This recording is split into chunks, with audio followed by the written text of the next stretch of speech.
ನಾನು 11 ನಾನು ರೀಲ್ಸ್ ಮಾಡಿದ್ದೀನಿ ಗೊತ್ತಾ. ಅಕ್ಕ ಇದು ನನ್ನ ಭಾವ. ನನ್ನ ಹಲ್ಲು ಬಿದ್ದೋಯ್ತು. ಬೆಳಿಗ್ಗೆ ಎದ್ದ ತಕ್ಷಣ ಏನಕ್ಕೆ ಗೀ ತಗೊಳ್ತೀರಾ? ಸ್ವಲ್ಪ qualify first team to qualify in 2026. ಎಲ್ಲರಿಗೂ ನಮಸ್ಕಾರ. ಎಲ್ಲರೂ ಚೆನ್ನಾಗಿದ್ದೀರಾ? ನಾನು ಒಂದು ಕಾಫಿ ಕುತ್ಕೊಂಡು, ಯಾಕೆ ಈ ಪೊಸಿಷನ್ ಕೂತ್ಕೊಂಡಿದ್ದೀನಿ ನಾನು ಗೊತ್ತಾ ನನಗೆ ಇಲ್ಲ. ಯಾಕಂದ್ರೆ ಇದು ನನ್ನ ಅಕ್ಕ, ಇದು ನನ್ನ ಭಾವ ಕಣ್ಣಪ್ಪನ್ ಆ್ಯಂಡ್ ಅಕ್ಕ. ನನ್ನ ಅಕ್ಕ ಚಿಕ್ಕ ವಯಸ್ಸಿಂದಲೇ ನನ್ನ ಅಕ್ಕ ಅವರು ಅವರು ಈಗ ಅವರು 15 ಇಯರ್ಸ್ ಮುಂಚೆ ಬಂದಿದ್ದಾರೆ ಭಾವ. ನನ್ನ ವೈಫ್ ಇಂಟ್ರಡ್ಯೂಸ್ ಮಾಡಿದ್ದೀನಿ. ನಿನಗೆ ಕನ್ನಡ ಅರ್ಥ ಆಗುತ್ತಾ ಅಕ್ಕ? ಪುರಿದು ಮಾತಾಡಕ್ಕೆ ಬರುತ್ತಕ್ಕ? ಸ್ವಲ್ಪ ಕನ್ನಪ್ಪನ್ಗೆ ಸ್ವಲ್ಪ ಜಾಸ್ತಿನೇ ಬರುತ್ತೆ ಅಲ್ವಾ ಕಿಪಿ?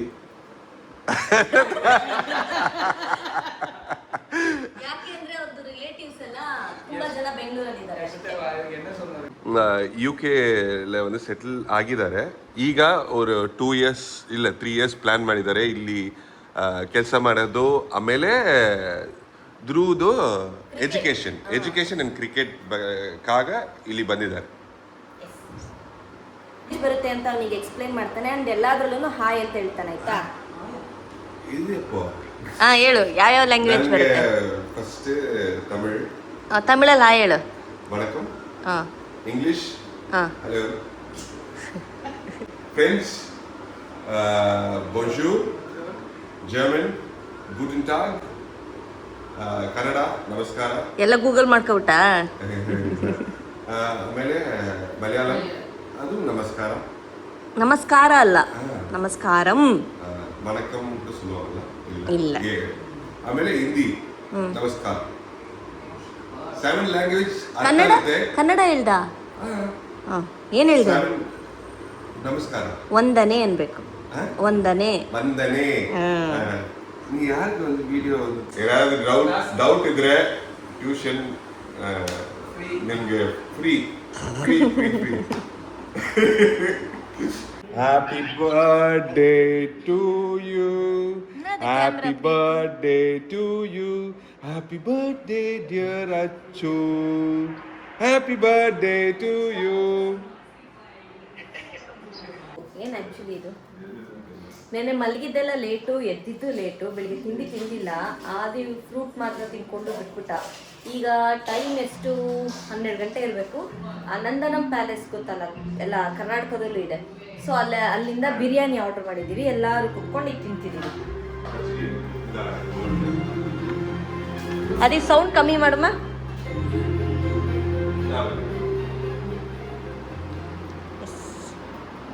ಎಲ್ಲಿಂದ ಹೇಳ್ಬಿಟ್ಟೆ ನಾನು.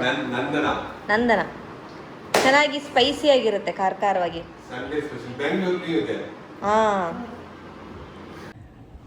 ಏನಂದರೆ ನಿನ್ನೆ ಎಲ್ಲರೂ ಬಂದಿದ್ರು ಅಂತ ಹೇಳಿ ಮ್ಯಾಚ್ ನೋಡಿಕೊಂಡು ಇವರೆಲ್ಲ ಲೇಟಾಗಿ ನಿದ್ರೆ ಮಾಡಿದ್ರು. ಬಟ್ ನಾನು ಮ್ಯಾಚ್ ನೋಡಲಿಲ್ಲ ಅಂದರೂ ಈ ಶಬ್ದಕ್ಕೆ ಎಲ್ಲಿ ನಿದ್ರೆ ಬರುತ್ತೆ? ರೀಲ್ಸ್ ನೋಡ್ಕೊಂಡು ಹಂಗೇನೆ ನಾನು 12:30 1 ಗಂಟೆ ತನಕ ಎಚ್ಚರವಾಗಿದ್ದು ಬೆಳಿಗ್ಗೆ ಎದ್ದೇಳೋದೇ 9:30 ಆಯಿತು. ಬೆಳಿಗ್ಗೆ ಬೇಗ ಎದ್ದು ಹೊರಗಡೆ ಬಂದಾಗ ಎಲ್ಲ ಒಂಥರ ಸ್ಮೆಲ್. ಅದು ಬಿರಿಯಾನಿ ತಿಂದಿದ್ದು, ನಾವೆಲ್ಲ ನೈಟ್ ಏನೇನು ತಿಂದಿರ್ತೀವಲ್ಲ ಅದು ಕ್ಲೋಸ್ ರೂಮ್ ಬೇರೆ, AC ರೂಮ್ಗೆ ಒಂಥರ ಸ್ಮೆಲ್ ಬಂದಿರುತ್ತೆ. ಸೊ ಬೇಡ ಅಂದ್ಬಿಟ್ಟು ಹೋಗಿ ಮತ್ತೆ ಮಲ್ಕೊಂಡು 9:30 ಎದ್ದೆ. ಅಭಿನೂ 9:30 ಎದ್ದ. ಸೊ ಬೆಳಗ್ಗೆ ತಿಂಡಿ ತಿನ್ನಲಿಲ್ಲ. ಮಧ್ಯಾಹ್ನ ಸೇರಿ ನಂದನಮ್ಮಿಂದ ತಿರ್ಗಾ ಬಿರಿಯಾನಿ ಆರ್ಡ್ರ್ ಮಾಡಿದ್ವಿ. ತಿನ್ಕೊಂಡು ನಾನು ಒಳ್ಳೆ ನಿದ್ರೆ ಮಾಡಿದೆ, ಟಯರ್ಡಾಗಿ ಹೋಗಿತ್ತು. ಸೊ ಈಗ ಕಾಫಿ ಕುಡ್ಕೊಂಡು ಮಿಕ್ಕಿದ ಸ್ಟೋರಿ ಮಾತಾಡೋಣ ಅಂತ. ಇವತ್ತು story engagement story. Engagement like 10 days ಗ್ಯಾಪಲ್ಲಿ ಇತ್ತಲ್ವಾ. ಸೊ ಇಲ್ಲಿಂದ ಎಲ್ಲ ಒಟ್ಟಿಗೆ ಚೆನ್ನೈಯಿಂದ ಕೇರಳ ಒಂದು train it is like 12 hours ಇದು ಜರ್ನಿ.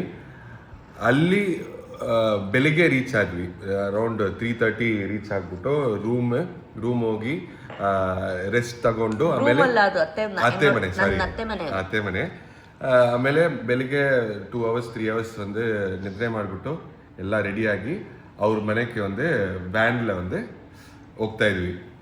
ಅಲ್ಲಿ ಹೋದ್ವಿ ಅಲ್ಲಿ ಹೋದ್ಮೇಲೆನೆ ಒಂದು ಅಲ್ಲೂ ತುಂಬಾ ಜನ ತುಂಬಾ ಜನ. ಹಿಂದಿ ಆದ್ಮೇಲೆ ಎಂಗೇಜ್ಮೆಂಟ್ ಸ್ಟಾರ್ಟ್ ಆಯ್ತು ಅರೌಂಡ್ 11:30-12. ನನಗೆ ಫುಲ್ಲ ಭಯ ಪ್ಲಸ್ ಒಂದು ಹ್ಯಾಪಿನೆಸ್. ಅದು ಒಂದು ಸೈಡ್, ಭಯ ಇನ್ನೊಂದು ಸೈಡ್. ಅದು ಇನ್ನೊಂದು ಒಂದು ರಿಂಗ್ ಹಾಕೋದು ಒಂದು ನೆನಪಾಯ್ತಾ? ನಾನು ರಿಂಗ್ ಅದೂನು ಒಂದು ಟೈಟ್ ಆಯ್ತು, ಕರೆಕ್ಟ್ ಸೈಜ್ ಆದ್ರೆ ಕೈ ಬೆಳಗ್ಗೆ ಹೊತ್ತು ಊದ್ಕೊಂಡ್ಬಿಡುತ್ತೆ. ನನಗೆ ಬೇರೆ ಹುಷಾರಿರ್ಲಿಲ್ಲ, ಫೀವರ್ ಅವ್ರಿಗೆ. ಅವಾಗ ಹೋಗ್ತಿರ್ಲಿಲ್ಲ. ಇವನ್ ಟೆನ್ಷನ್ಗೆ ಹೆಂಗೋ ಮಾಡ್ತಾನೆ, ಕಿತ್ಕೊಂಡು ನಾನೇ ಹಾಕೋಬಿಟ್ಟೆ. ಫುಲ್ಲ ಒಂದು ಸ್ವೆಟ್ ಬೇರೆ, full like it was very hot in Kerala ಆ ಟೈಮಲ್ಲಿ, ಫೆಬ್ರವರಿ. ಅದು ಫುಲ್ಲ ಸೆಕೆ ಆದ್ಮೇಲೆ ಲಕ್ಕಿಲಿ ಹಾಕಿದ್ದೀನಿ ಅಷ್ಟೇ. ಆದ್ಮೇಲೆ ಎಲ್ಲ ಫೋಟೋ ತಗೊಂಡು ಎಂಗೇಜ್ಮೆಂಟ್ ಆಯ್ತು. ಪ್ರತೀಕ್ ಅವರು ಫೋಟೋ ಶೂಟ್ ಮಾಡಿದ್ರು ನಮ್ಗೆ. ಈಗಲೂ ಒಂದು ಜಾಸ್ತಿ ಮೆಮರೀಸ್, ಫೋಟೋಸ್, ಆ ಟೈಮ್ ಫೋಟೋಸ್ ಮೆಮರೀಸ್ ಇದ್ರೆ ಅದು ಒಂದು ಪ್ರತೀಕ್ ಕಾಲ. ಕಾವ ಕಾಲೇಜ್ ಓದ್ತಾ ಇದ್ದ ಅವಾಗ. ಅವನಿಗೆ ಫೋಟೋಗ್ರಫಿ ಏನೇನಿದೆ, ಟ್ಯಾಟು ಅದೆಲ್ಲ ನಾವುಗಳೇನೆ ಅವನಿಗೆ ಏನದು ಮಾಡೆಲ್ಸ್ ಅವನು ಲೈಟಿಂಗ್ಸ್ ಅಲ್ಲಿ ಇಟ್ಬಿಟ್ಟು. ಅವಾಗಲೇ ಈಗಲ್ಲ, 2008, 9, 10, 11 ಅಲ್ಲೇ ನಾನು ರೀಲ್ಸ್ ಮಾಡಿದ್ದೀನಿ ಗೊತ್ತಾ. ಅದೆಲ್ಲ ಸಿಕ್ಕಿದ್ರೆ ಅವನ ಹತ್ರ ಇರುತ್ತೆ, ನಾನು ಹಾಕ್ತೀನಿ. ಸಾಂಗ್ ಹಾಕ್ಬಿಟ್ಟು ನೀನು ಆಕ್ಷನ್ ಮಾಡೆ, ನಾನು ವಿಡಿಯೋ ತೆಗಿತೀನಿ ಅಂತ ಅದನ್ನೆಲ್ಲ ತೆಗೆದು ಫೋಟೋ ಎಲ್ಲ ತೆಗೆದು ಕೊಡ್ತಿದ್ದ ನನಗೆ ಅವಾಗ್ಲೇನೆ. ನನಗೆ ಜ್ವರ ಬಂದ್ಬಿಡ್ತು, ಸಿಕ್ಕಾಬಿಟ್ಟೆ ಜ್ವರ ಬಂದ್ಬಿಡುತ್ತೆ ಎದ್ರುಕೊಂಡು. ಆ್ಯಂಡ್ ಕೇರಳದಲ್ಲೇ ಎಂಗೇಜ್ಮೆಂಟ್ ಮಾಡಬೇಕು ಅಂದಾಗ ಮನೆಯಲ್ಲೇ ಎಲ್ಲರೂ ಬಂದು ನಿಂತ್ಕೊಂಡು ಎಲ್ಲ ಇದೆಲ್ಲ ಸಂಪ್ರದಾಯಗಳೆಲ್ಲ ಚೇಂಜ್ ಇರುತ್ತಲ್ವ. ಸೊ ಎಲ್ಲರೂ ಬರೋದು, ದೂರು ನೋಡೋದು. ಇವು ಹೆಂಗೋ ಎಂಗೇಜ್ಮೆಂಟ್ ಆಯಿತು. ಆಮೇಲಿಂದ ಫೋಟೋಶೂಟ್. ಅವಾಗಲಿಂದ ಒಂದು ಸ್ವಲ್ಪ ನಂಗೆ ಕಂಫರ್ಟ್ ಅನಿಸ್ತು. ಅಲ್ಲಿವರೆಗೂ ಒಂಥರ ಅಯ್ಯೋ ಅಂತ. ಬಟ್ ಹೆಂಗೋ ಆಯಿತು, ಚೆನ್ನಾಗಾಯಿತು. ಆ್ಯಕ್ಚುಲಿ ಊಟ ಎಲ್ಲ ಚೆನ್ನಾಗಿತ್ತು. ಎವ್ರಿಥಿಂಗ್ ವಾಸ್ ಸ್ಮೂತ್, ಏನೂ ಪ್ರಾಬ್ಲಮ್ ಏನೂ ಇಲ್ಲ accept for that ring matter ಅಷ್ಟೇ. ಚೆನ್ನಾಗಿತ್ತು, ಡಿಫ್ರೆಂಟ್ ವೈಬ್ ಕೇರಳ ಇದು. ನೆಕ್ಸ್ಟ್ ಒಂದು ನಿಮ್ಮ ಆ್ಯಕ್ಟ್ ಮಾಡಿರೋ ಸೀರಿಯಲ್ ನೇಮ್ಸ್? ನಮ್ಮ ವೀಟು ಪೊಣ್ಣು ವಿಜಯ್ ಟಿವಿಯಲ್ಲೇ. ಆಮೇಲೆ ತವಮೈ ತವಮಿರಂದು ಲಾಸ್ಟ್ ಎಪಿಸೋಡ್ಸ್ ಬರುತ್ತೆ. ಅದೇನಕ್ಕೆ ಅಂತ ಗೊತ್ತಿಲ್ಲ, ದಿಢೀರ್ನ ಸ್ಟಾಪ್ ಆಗೋಯ್ತದು ಸೀರಿಯಲ್. ತುಂಬ ಚೆನ್ನಾಗಿ ಬರ್ತಿತ್ತು. ತವಮೈ ತವಮಿರಂದು ಇನ್ ಜಿ ತಮಿಳ್, ನಮ್ಮ ವೀಟು ಪೊಣ್ಣು ವಿಜಯ್ ಟಿವಿಯಲ್ಲಿ. ಯಾಕೆ ಬಿಟ್ಬಿಟ್ಟಿದ್ಯಾ? ಆ್ಯಕ್ಚುಲಿ ನನಗೆ ಸ್ಟೋರಿ ಹೇಳ್ಬೇಕಾದ್ರೆ 2 ಕಾರಣ ಇದೆ ನಾನು ಬಿಡೋದಕ್ಕೆ.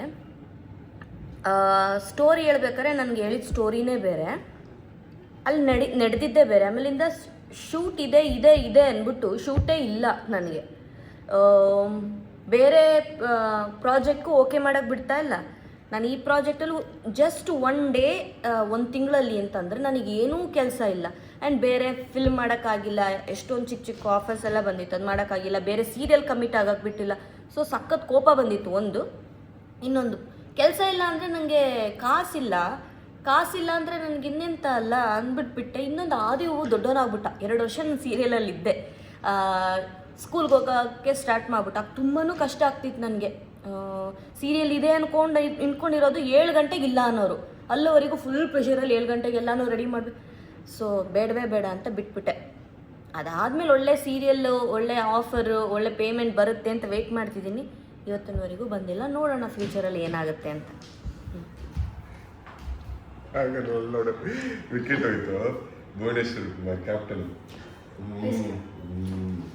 ಸೊ ಆದ್ಮೇಲೆ LLB ಯಾಕೆ ಸ್ಟಾಪ್ ಮಾಡಿದ್ಯಾ? LLB ಲೈಕ್ ಕಂಟಿನ್ಯೂ ಎಜುಕೇಶನ್ ಆದ್ಮೇಲೆ ಆ ಲೈನ್ ಯಾಕೆ ಹೋಗಿಲ್ಲ? ಅದೇ ಕ್ವೆಶ್ಚನ್. 5 ವರ್ಷ PUC ಆದಮೇಲೆ 5 ವರ್ಷ, 2 ವರ್ಷ ಓದಿದ್ರೆ BAL ಅಂತ ಒಂದು ಡಿಗ್ರಿ ಬರುತ್ತೆ. 5 ವರ್ಷನೂ ಓದಿದ್ರೆ BAL LLB ಈ 2 ಡಿಗ್ರಿನೂ ಬರುತ್ತೆ. ಸಾರಿ 2 ವರ್ಷ ಅಲ್ಲ, 3 ವರ್ಷ ಓದಿದ್ರೆ BAL, 2 ವರ್ಷ ಓದಿದ್ರೆ LLB. BAL LLB ಮುಗಿಸ್ದೆ. MBAನೂ ಮಾಡಬೇಕು ಅಂತಲೂ ಕಟ್ಟಿದ್ದೆ ಅದೇ ಟೈಮಲ್ಲಿ. ಅವಾಗ ಮಾಡೋಕ್ಕಾಗಿಲ್ಲ. ಅದಾದಮೇಲೆ ಕಟ್ಟಿದೆ, ಓದೋಕ್ಕಾಗಿಲ್ಲ. ಇದೆ ಏನಕ್ಕಾಗಿಲ್ಲ ಅಂದರೆ ಮದುವೆ ಆದಮೇಲೆ ಇಲ್ಲಿ ಫುಲ್ ತಮಿಳು. ನಿಮಗೆ ಗೊತ್ತು, ಲಾಯರ್ಸ್ಗೆ ಬಂದು ಇಂಗ್ಲೀಷಲ್ಲಿ ಟರ್ಮ್ಸು ಗೊತ್ತಿರಬೇಕು, ಅಲ್ಲಿ ರೀಜನಲ್ ಲ್ಯಾಂಗ್ವೇಜ್ ಟರ್ಮ್ಸು ಗೊತ್ತಿರಬೇಕು. ಸೊ ನಾನು ಹೆಂಗೆ ನಾನಿಲ್ಲಿ ನಾರ್ಮಲಾಗಿ ಹೋಗ್ತೀನಿ ಬರ್ತೀನಿ ಅನ್ನೋದಕ್ಕೆ ಕಷ್ಟಪಡ್ತಿದ್ದೀನಿ. ನಾನು ಕೋರ್ಟ್ಗೆಲ್ಲ ಹೋಗ್ಬಿಟ್ರೆ ಅಷ್ಟೇ ಮೇಲೆ. ಅದಕ್ಕೆ ಅದು ಬಿಟ್ಬಿಟ್ಟು ನಾನು ವೆಬ್ ಡಿಸೈನಿಂಗ್ ಆ್ಯಂಡ್ ಡೆವಲಪ್ಮೆಂಟ್ ಕೋರ್ಸಿಗೆ ಸೇರಿಕೊಂಡು ಅಭಿ ಜೊತೆನೆ ಬೆಳಗ್ಗೆ ಆಫೀಸ್ಗೆ ಹೋಗೋದು, ಆಫೀಸ್ಗೆ ಬರೋದು, ಆಫೀಸಿಂದ ಬರೋದು, ಆ ಥರ ಇತ್ತು. ಹಂಗಾಗಿ ಎಲ್ಲ ನಂದು ಓದಿದ್ದು ಬೇರೆ ಮಾಡ್ತಿರೋದು ಬೇರೆ. ಬಟ್ ಹ್ಯಾಪಿ ನಾನು. ನೆಕ್ಸ್ಟ್ ಏನು ಹೇಳಪ್ಪ? ನೆಕ್ಸ್ಟ್ ಅಷ್ಟೇ ಲೈಕ್ ಸೆಲೆಕ್ಟ್ ಮಾಡಿದ್ದು ಆಲ್ಮೋಸ್ಟ್ ಸಿಮಿಲರ್ ಕ್ವಶನ್ಸ್ ಕೇಳಿದ್ದಾರೆ. ಇನ್ನು ನೆಕ್ಸ್ಟ್ ಈ ವಿಡಿಯೋದಲ್ಲಿ ಬೇರೆ ಯಾವ್ದಾದ್ರು ಕ್ವಶನ್ಸ್ ಇದ್ರೆ ಕಮೆಂಟ್ಸ್ ಮಾಡಿ ಆನ್ಸರ್ ಮಾಡ್ತೀವಿ. ತುಂಬ ಜನ ನೀವು ಒಂದೇ ಮಗುಗೆ ಯಾಕೆ ನಿಲ್ಲಿಸ್ಬಿಟ್ರಿ, ಎರಡನೇ ಮಗು ಯಾಕೆ ಮಾಡ್ಕೊಂಡಿಲ್ಲ ಅಂತ ಕೇಳ್ತಿದ್ರಿ. ಅವ್ರಿಗೆ ಈ ಆನ್ಸರ್ ಮೇನ್ ರೀಸನ್ನೇ ಬಂದು ಯಾರೂ ಇಲ್ಲ. ಯಾಕಂದರೆ ನಾವು ಕೆಲಸನೂ ಆಮೇಲೂ ಮಾಡ್ಕೊಬೋದು. ನಮಗೆ ಯಾರಿಲ್ಲ ಇಲ್ಲಿ. ಮತ್ತೆ ಒಂದು 2 years 3 years ಗ್ಯಾಪ್ ಕೊಟ್ಟಾಗ ಇವ್ನು ಸ್ವಲ್ಪ ದೊಡ್ಡವನಾಗ್ಬಿಟ್ಟೆ, ಇವ್ನು ಸ್ಕೂಲಿಂಗ್ ಸ್ಟಾರ್ಟ್ ಆಗೋಯ್ತು. ನಾನು ಇಲ್ಲಿದ್ದು ಇವನು ಆಫೀಸ್ಗೆ ಹೋಗ್ತಾನೆ ಬೆಳಿಗ್ಗೆ, ನಾನು ಒಬ್ಬಳೇ ಇರಬೇಕಾಗುತ್ತೆ. ಅದೊಂದು. ಇಲ್ಲಾಂದರೆ ಮೈಸೂರಿಗೆ ಹೋದರೆ ಇವನು ಎಜುಕೇಷನ್ ಹೋಗುತ್ತೆ, ಅಂದರೆ ಸ್ಕೂಲ್ ಅದೆಲ್ಲ ಹೋಗುತ್ತೆ ಅಂತ ಅಂದ್ಬಿಟ್ಟು ಹಂಗೆ ಮಾಡ್ಕೊಂಡು ಬಂದು ಲಾಸ್ಟಲ್ಲಿ ಏನಾಯಿತು ಅಂದರೆ ನನಗೆ ಈ ಹಾರ್ಮೋನಲ್ ಇಂಬ್ಯಾಲೆನ್ಸ್, ಈ ಡರ್ಮಾಯ್ಡ್ ಆ ಥರದ್ದೆಲ್ಲ ಪ್ರಾಬ್ಲಮ್ ಸ್ಟಾರ್ಟ್ ಆಯಿತು. ಸರಿ ಬೇಡ ಬಿಡು. ಇನ್ನೊಂದೇನೆಂದರೆ ನಮ್ಮ ಲೈಫ್ನ ನಾವು ಎಂಜಾಯ್ ಮಾಡಿ ನಮ್ಮ ಮಗುನ ನೋಡಿಕೊಂಡ್ರೆ ಅವ್ನು ಇನ್ನೂ ನಮ್ಮನ್ನ ನೋಡ್ಬಿಟ್ಟು ಇನ್ನೂ ಚೆನ್ನಾಗಿರ್ತಾನೆ ಅನ್ನೋದು ಇನ್ನೊಂದು ಥಾಟ್ ನಮ್ಮದು. ಏನಂತೆ ಅಭಿ? ಕರೆಕ್ಟ್ ಆ್ಯಕ್ಚುಲ. ಸೊ ಅದು ಇನ್ನೊಂದು ಮೈಂಡ್ ಸೆಟ್ ಇತ್ತು. One boy, so we need to take care of him the best. ಅದು ಒಂದು ಮೈಂಡ್ ಸೆಟ್ ಬಂದಿದೆ. ಇನ್ನು ಸ್ವಲ್ಪ ಕಷ್ಟ ಇದೆ. ಇನ್ನೊಂದು ಮಾಡಿರಬೇಕು ಆ ಟೈಮಲ್ಲಿ financially we were very weak. ಅದು ಒಂದು ರೀಸನ್. ಇನ್ನೊಂದು ರೀಸನ್ ಅಮ್ಮು, ಆ reason like no one to take care of baby. ಎಲ್ಲರೂ ನಾ ಇಬ್ಬರೇ ಒಂದು ಮ್ಯಾನೇಜ್ ಮಾಡಬೇಕು. ಜಾಸ್ತಿ ಒಂದು ಅಮ್ಮನೇ ಒಂದು ಮ್ಯಾನೇಜ್ ಮಾಡ್ತಾಳೆ. ಸೊ ಕಷ್ಟ. 9 monthsಗೆ ಕರ್ಕೊಬಂದಾಗ್ಲೇ ಅಭಿಷೇಕ್ ಬಂದು ಯಾವಾಗಲೂ ಸಿಂಗಾಪುರ್ ಆ ಥರ ಶಿಫ್ಟ್ ಇರೋದ್ರಿಂದ 6 ಗಂಟೆ 5:45 ಮನೆ ಬಿಡ್ತಿದ್ದ. ಆ ಟೈಮಿಂದ ಅಭಿ 5:30 ಈವ್ನಿಂಗ್ ಬರ್ತಿದ್ದ. ಅಲ್ಲಿವರೆಗೂ ಎಲ್ಲ ನಾನೇ ನೋಡ್ಕೊಬೇಕಿತ್ತು. ಒಂದು ಮಗುಗೇನೆ 9 ತಿಂಗಳವರೆಗೂ. ಆದರೆ ನಮ್ಮ ಮೈಸೂರಲ್ಲಿ ಇದ್ದೆ, ಅದು ತುಂಬ ದೊಡ್ಡ ಉಪಕಾರ ಆಯಿತು ನನಗೆ. ಅದಾದಮೇಲೆ ಎಷ್ಟು ಕಷ್ಟ ಆಯಿತು ಅಂದರೆ ಇಮ್ಯಾಜಿನ್ ಮಾಡೋಕ್ಕಾಗಲ್ಲ. ಎಲ್ಲೂ ಹೋಗೋಕ್ಕಾಗಲ್ಲ ನಾನು. ಅದು ಮಗು ಬೇರೆ, ಮಾತಾಡೋಕ್ಕೆ ಬರಲ್ಲ, ಇನ್ನೂ ಸರಿಯಾಗಿ ನಡೆಯೋಕ್ಕೆ ಬರಲ್ಲ. ಬಟ್ ಅದೆಲ್ಲ ಗೋತ್ರು ಮಾಡಿರೋದೊಂದು ಭಯ ಬೇರೆ ಇರುತ್ತಲ್ವ. ಸೊ ಯಾರು ಇಲ್ಲ ಅಂದರೆ 2 ಮಕ್ಕಳನ್ನ ಇಟ್ಕೊಂಡು ಎಂತ ಮಾಡೋದು? ಹಾಗಾಗಿ ಒಂದಕ್ಕೆ ಸ್ಟಾಪ್ ಮಾಡಿದ್ರೆ ಒಂದು ವಿ ಆರ್ ಹ್ಯಾಪಿ. ಖಂಡಿತ ಹೆಣ್ಣು ಮಗುನ ಎಲ್ಲ ನೋಡಿದಾಗ ಒಂಥರ ಅನ್ಸ್ತಿತ್ತು. ಈಗ ನನ್ನ ತಮ್ಮನಿಗೆ ಮಗು ಬಂದಿದೆ, ನನ್ನ ಮಗುನೇ, ನಂದು ತಾನೇ ಅದು. ನಮ್ಮ ಫ್ಯಾಮಿಲಿ ಇಲ್ಲ ಇನ್ನೊಂದು ಅದೇ ಅಷ್ಟೇ. ಸೊ ಇದೇ ರೀಸನ್, ಇನ್ನೇನು ಇಲ್ಲ. ಈಗ ನಾನು 35, ಆಗಸ್ಟ್ಗೆ 36 ಆಗ್ತಿದೆ. ಈಗ ನಾನು ಮಗು ಮಾಡ್ಕೊಳ್ಳೋದ್ರಲ್ಲಿ ನನಗೆ ಸ್ವಲ್ಪ ರಿಸ್ಕ್ ಅನಿಸುತ್ತೆ. ಯಾಕಂದರೆ ಇನ್ಮೇಲೆ ನಮಗೆ ಹೆಲ್ತ್ ಪ್ರಾಬ್ಲಮ್ ಸ್ಟಾರ್ಟ್ ಆಗುತ್ತೆ ಎಲ್ಲನೂ.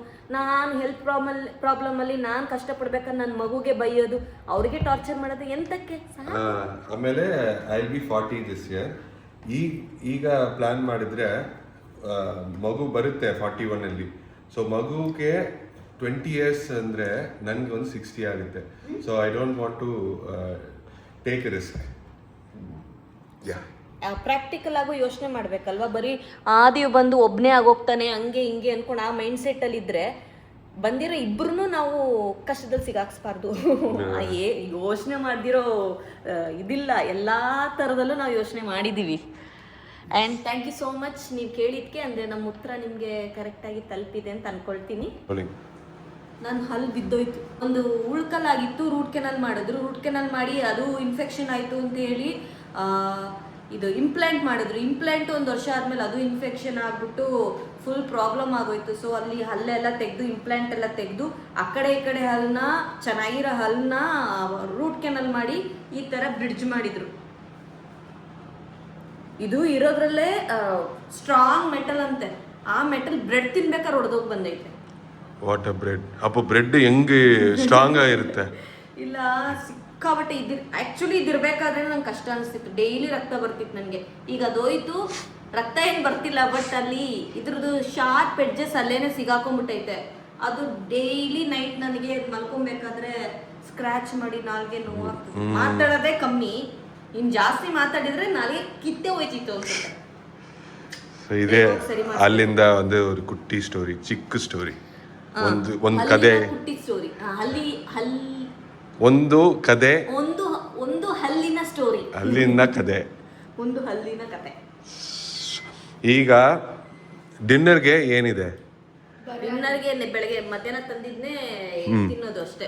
ಪ್ರಾನ್ ಇದೆ, ಪ್ರಾನ್ ಇದೆ, ಬಿರಿಯಾನಿ ಇದೆ. ಅದೇ ಒಂದು ತಿನ್ಕೊಂಡು ಇವತ್ತು ಸಂಡೇ ಅಲ್ವಾ, ಸೊ ನಾಳೆಯಿಂದ ಮನೆಯಲ್ಲೇ ಒಂದು ಊಟ ಮಾಡಬೇಕು.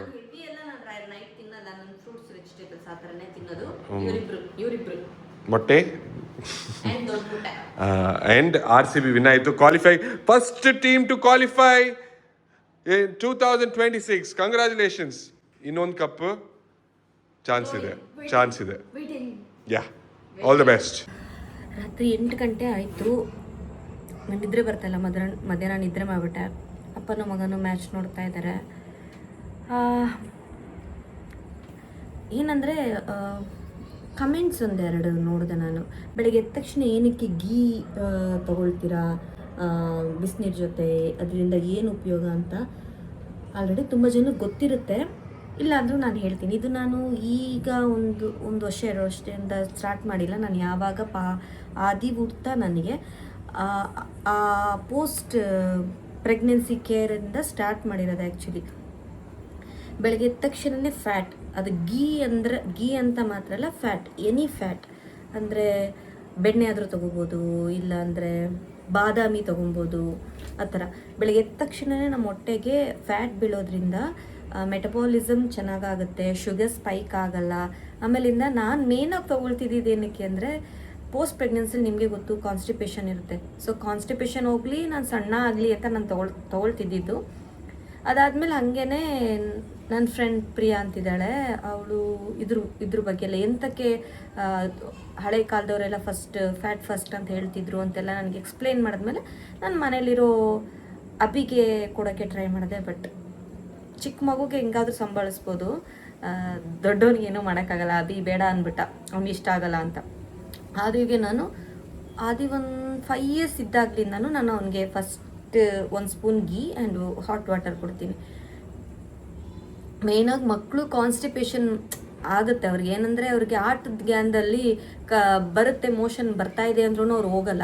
ಸೊ ಎದ್ದ ತಕ್ಷಣವೇ ಹಾಟ್ ವಾಟರಲ್ಲಿ ಇದನ್ನ ಕೊಟ್ಬಿಟ್ರೆ ಗೊತ್ತಿಲ್ಲ, ಆದಿವ್ಗೆ ಹಂಗೇನೆ ಕುಡಿತಿದ್ದಂಗೆ ಹಂಗೆ ವಾಶ್ರೂಮ್ಗೆ ಓಡೋಗ್ತಾನೆ ಒಂದು 20 ನಿಮಿಷದಲ್ಲಿ. ಸೊ ಇದು ಈ ಸ್ಟೋರಿ. ನಿಮಗೆ ಇದ್ರ ಬಗ್ಗೆ ಇನ್ನೂ ತಿಳ್ಕೊಬೇಕು ಅಂದರೆ ಖಂಡಿತ ಗೂಗಲ್ ಮಾಡಿ. ಗೂಗಲಲ್ಲಿ ಇದ್ರ ಬಗ್ಗೆ ತುಂಬ ಇನ್ಫಾರ್ಮೇಷನ್ ಇದೆ. ಗೀ ತಿನ್ನೋಕ್ಕಾಗ್ದಿರೋರು, ಇಲ್ಲ ಒರಿಜಿನಲ್ ಗೀ ಸಿಕ್ಕಿಲ್ಲ ಅಂದರೆ ಖಂಡಿತ ನೀವು ನಟ್ಸ್ಕೋಗ್ಬೋದು. ಈಗ ಪಿಸ್ತಾ ಇರ್ಬೋದು, ಬಾದಾಮಿ ಇರ್ಬೋದು, ಈ ಥರ ಯಾವುದೆಲ್ಲ ಗುಡ್ ಫ್ಯಾಟ್ ಇದೆಯೋ ಅದನ್ನು ನೀವು ತೊಗೊಂಡ್ರೆ ತುಂಬ ಒಳ್ಳೆಯದು. ನನಗೆ ಗೊತ್ತಿರೋ ಇನ್ಫಾರ್ಮೇಷನ್ ಇಷ್ಟು. ಮಂಡೇ ನಾಳೆಯಿಂದ ಕರೆಕ್ಟಾಗಿ ಸಿಸ್ಟಮ್ಯಾಟಿಕ್ ಆಗಿ ಡೇ ಹೋಗಬೇಕು ಹಳೆ ಥರ ಅಂತ ಅಂದ್ಕೊಂಡು ಕಿಚನ್ ಎಲ್ಲ ಕ್ಲೀನ್ ಮಾಡಿಬಿಟ್ಟು ಸ್ವಲ್ಪ ಏನೇನಾಗುತ್ತೆ ಅದನ್ನೆಲ್ಲ ಮಾಡ್ಬಿಟ್ಟು ಬಂದಿದ್ದೀನಿ. ನೋಡೋಣ ನಾಳೆಯಿಂದ ಹಳೇ ನಮ್ಮ ದಿನಚರಿ ನಡೆಯುತ್ತಾ ಅಂತ. Okay, good night guys.